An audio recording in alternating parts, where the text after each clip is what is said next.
We'll have a meditation class, and then if anyone has a question afterwards, I'll be happy to try and answer. Please try and sit still. Classes start. Really important.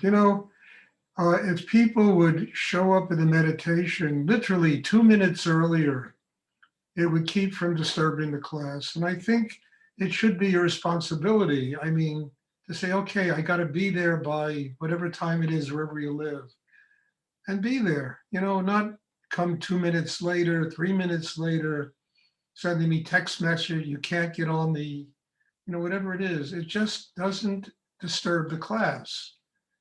And I think it's, kind of just responsibility, of respecting the class and understanding that it really is important to be punctual.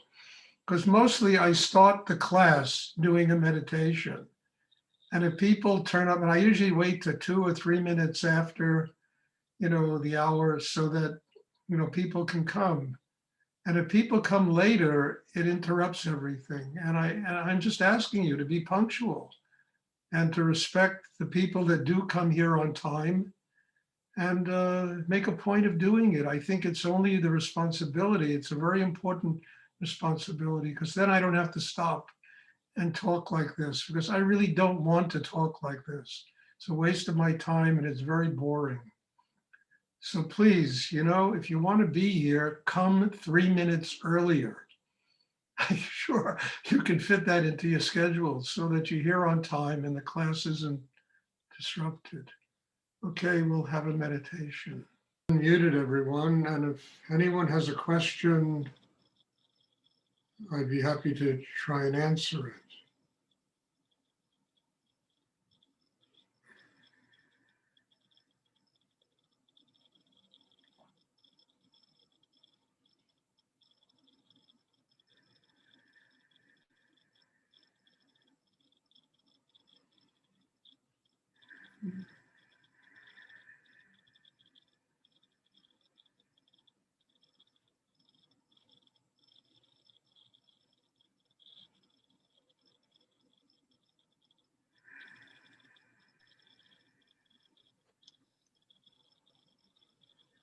Stuart, I'd like to ask a question. It's Pat.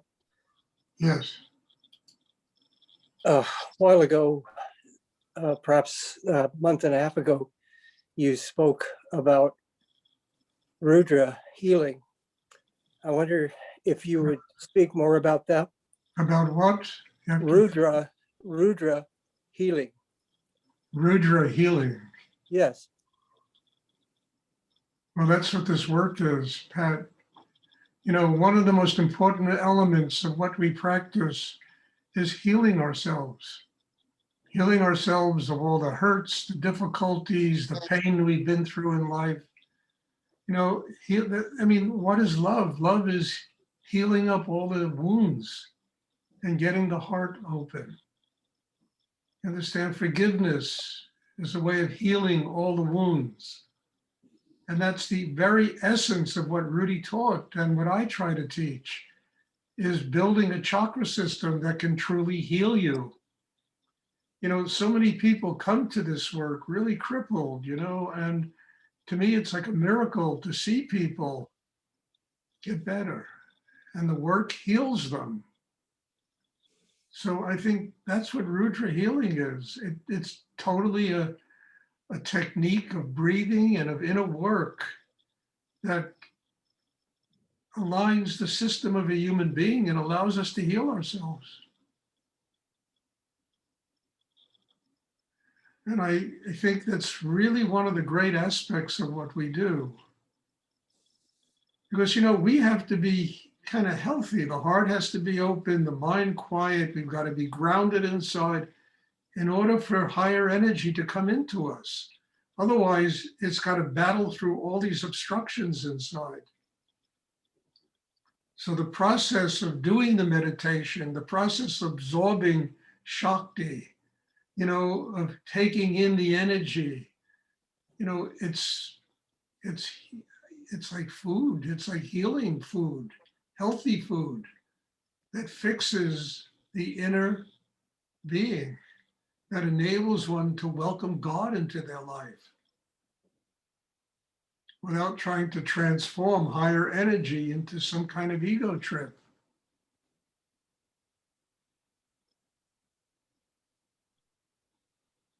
I couldn't think of a better definition than Rudra Healing than that, Pat.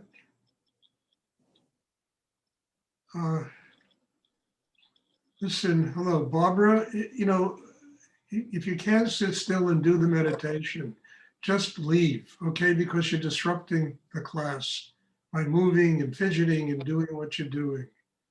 Okay, and I'm kind of tired of that, you know? I mean, anyway, look, let's get back to healing. Much more interesting talking about it. I mean, is it clear, Pat, what I'm talking about? Yes, thank you.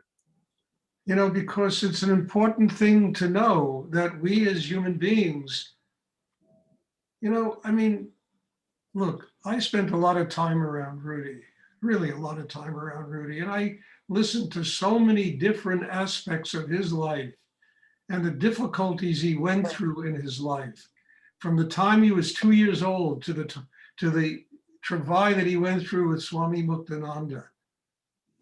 I heard the whole trip, the whole life, and everything was about transforming the difficulties, the pain, the suffering into love, into openness, into a connection with God.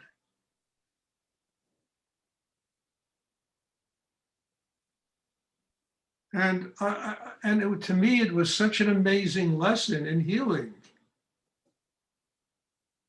And it also brought about a period of my life where I began to do healing. He asked me to do it, you know, with people that used to come to him with cancer and stuff like that.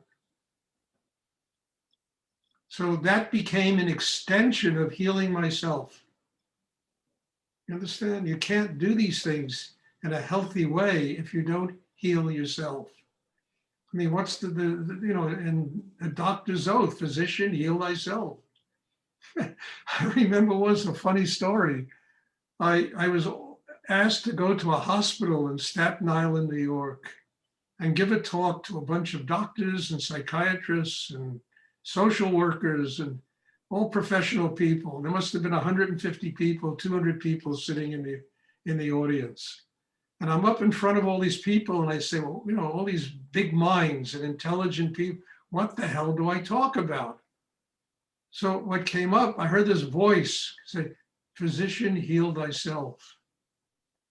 And I spent a half hour, 45 minutes talking about how to heal other people, you first have to heal yourself.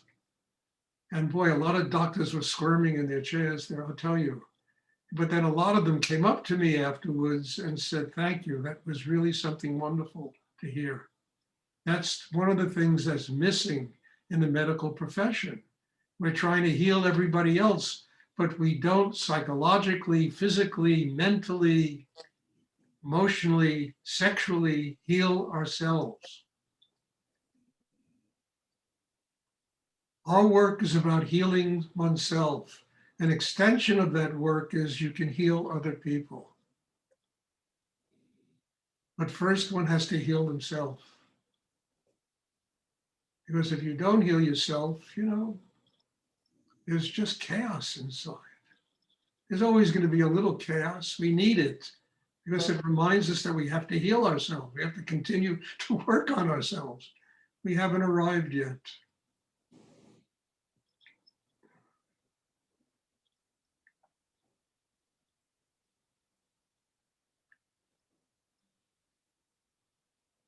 And I'm sure, Pat, in your profession, you know, you have to deal with a lot of people's aches and pains and problems. And, you know, I mean, I don't envy that. I've had enough of it in my own life, but I have to deal with that every day is not easy. That's why you got to heal yourself. Otherwise, how are you going to deal with that?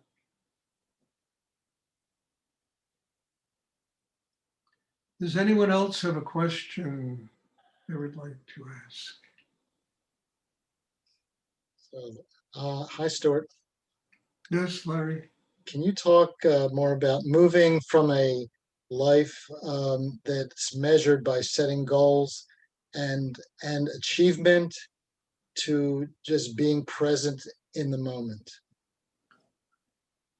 There's no separation there, Larry. Whatever you do, whatever your goals are, whatever you want, in order to attain them, the only healthy way to attain them is learning how to be present in the moment. Because I've said it many times, that kid in one of my books, 12 years old, was being driven crazy by his parents about what he's going to be when he's 30. And his, kind of little wacky Uncle Joe had says to the parent, look, let's help him become a successful 12-year-old. And I promise you, he'll be a successful 30-year-old. And this is true. We're always worried about this projected goal, and never understanding that in order to achieve anything in life, we got to make the moment work consciously for us. And when you make the moment work consciously, moment leads to moment, leads to moment, leads to moment. It's like a mala, strung around your neck, moment, moment, moment, until one attains, generally not the goal you set out when you were 16 years old, but to something which represents some kind of success in the world. But it's that moment to moment that enables us to live with God each step of the way. When we're constantly projecting into the future, we're projecting into an illusion. It doesn't exist, for God's sake. It really doesn't exist. And it's almost like madness to think that we can make it exist by projecting mind's energy into the future. But if we get centered, grounded, balanced inside, we're open inside, we're connected to spirit and God, you understand? We are making each moment work. And then each moment we do whatever our job is, whatever our work is, we do it to the fullest our capacity in that moment. And by doing it that way, we ultimately attain a success in the world. We master the craft of living in the world. So there's no separation between living in the moment and attaining something in life. In fact, the two of them work together, because you'll never attain anything really in life unless you truly learn how to live in the moment.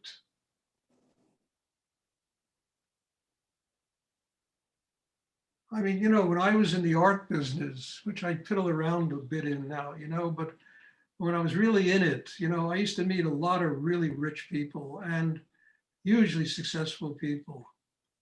And they're all nuts. I mean, every single one of them. I mean, I had a client, I'll never forget this guy as long as I live. He was a very big client of mine. Used to buy a lot of expensive Tibetan and Tibetan mostly art.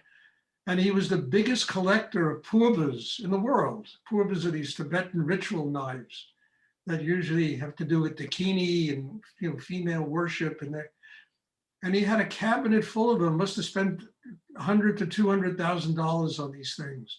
And he asked me to come up to his, to his apartment to see his collection. I went up there and I'm looking at the purbas, and they were really great ones, really good ones. And he hits me in the ribs. He says, Stuart, what do the Tibetans use these for? I mean, I couldn't believe it. I mean, I just looked at him and I said, are you kidding me? You have the best collection in the world and you don't know what they use them for? He said, no, I never really found out. I just like the objects. And that's kind of a metaphor for success in the world, People attain success in a totally unconscious way in terms of being connected with God, spirit, with the essence of things, even what they're doing and why they're earning so much money and, all of this power that they have, So it's really a marriage of ambition with living in the moment.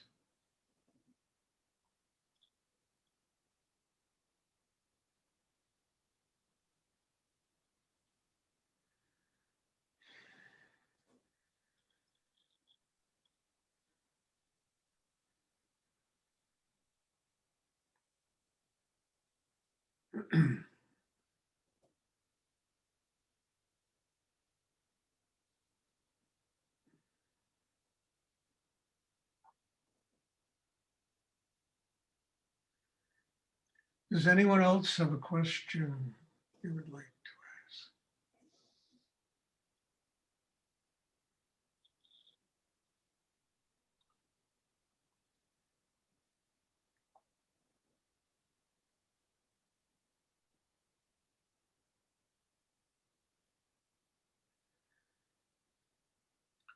And these are all important things that are part of the healing process of Rudy's meditation practice. The things that he passed down to us that are so essential because they're based on experience and they're based on building a chakra system inside that is really highly developed. And that's the process of healing oneself.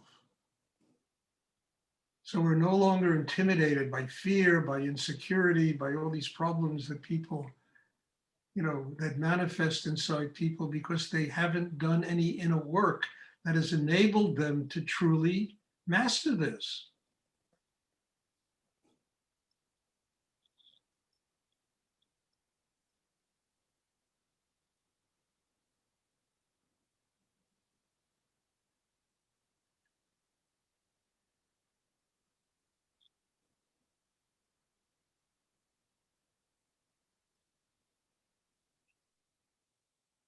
I have a question, Stuart. Yes. We mainly focus on the third chakra, and then there's some attention given to the heart space. Kind of what is it about the third chakra? Why aren't we splitting our attention amongst the different chakras? Because in order for all the chakras to open, Wendy, you have to be rooted inside. And as soon as your mind drifts from the third chakra, you understand, instantly the whole rootedness in you disappears. So by keeping your attention, it's like a tree, it has roots, it has it has trunk, it has leaves, the tree of life, that's what we're building inside ourselves. But you've got to be rooted. And when the mind leaves the third chakra, the mind is like a surgical instrument that opens that chakra. And so what happens? You have the strength to open the heart. You have, it's like a flower. It needs roots, it needs a stem, and petals. The mind is then quiet. You can begin to receive knowledge and wisdom from the universe. Not intellectual knowledge, but knowledge that stems directly from a place that literally is outside of time and space. Real knowledge that gives you the ability to see what's real, what's an illusion, the ability to truly get the wisdom of God flowing inside you, to transform you, to help transform your consciousness inside. All of this is possible if we're rooted. Another element is we have to live in the world every day. Understand? And unless we're rooted, life has a tendency of being some kind of cosmic vacuum cleaner that sucks everybody's energy out of them. I'm sure you've experienced it. When you're grounded inside, you can do your karma, work it out with love, with joy, with happiness. You understand? You're not being sucked dry by somebody else's craziness in the world, by somebody else's politics, by somebody else's sexuality, by whatever it is that people use to take energy from each other. So that's why the mind, and then you bring like 5% of your attention to the base of the spine. And that will help to draw the energy there to activate Kundalini. And the way to open the heart is not bringing your mind there. It'll just get in the way. You're going to start analyzing the heart chakra. You open the heart by just simply feeling gratitude. Gratitude, quickest, fastest way to open the heart. And then the whole chakra system is working and we are grounded inside. We are embracing life, connected to spirit. You know, and the third element is the Kundalini, which is a very powerful force at the base of a human being's spine. And if you're grounded inside, when the Kundalini is activated, you know, you really have the grounding in order to allow that energy to rise without that energy burning you up.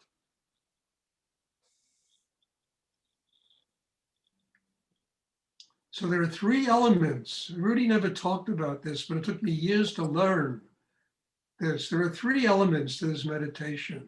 You know, embracing life, receiving spirit, and Kundalini.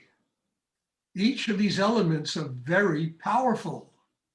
And if you're not centered and grounded inside, every single one of them will burn you up. They'll burn you up. They're too strong for people to deal with.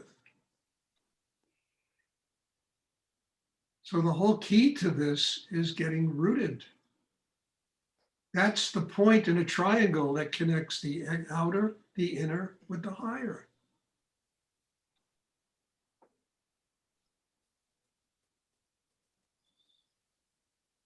I hope that's clear, because this is another element of Rudy's practice that a lot of people skip over and they don't know about. And I don't understand why. I spent 6 years with him having it beaten into my brains, you know? Really, literally beaten into my brains, this kind of teaching.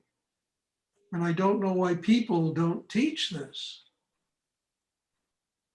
because it's absolutely essential in the development of one's inner life, in the healing of oneself, and ultimately in attaining spiritual enlightenment.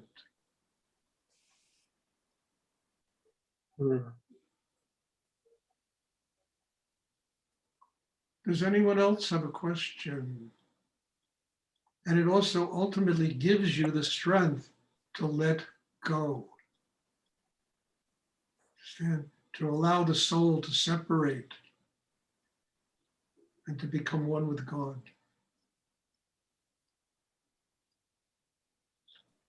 Does anyone else have a question they would like to ask?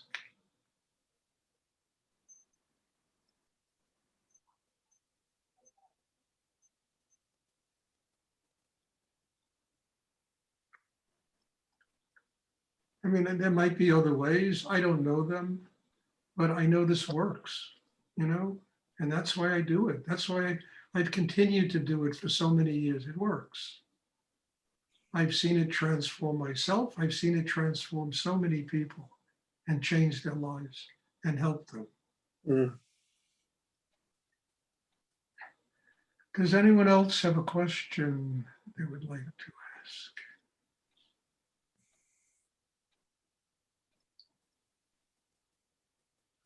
Okay.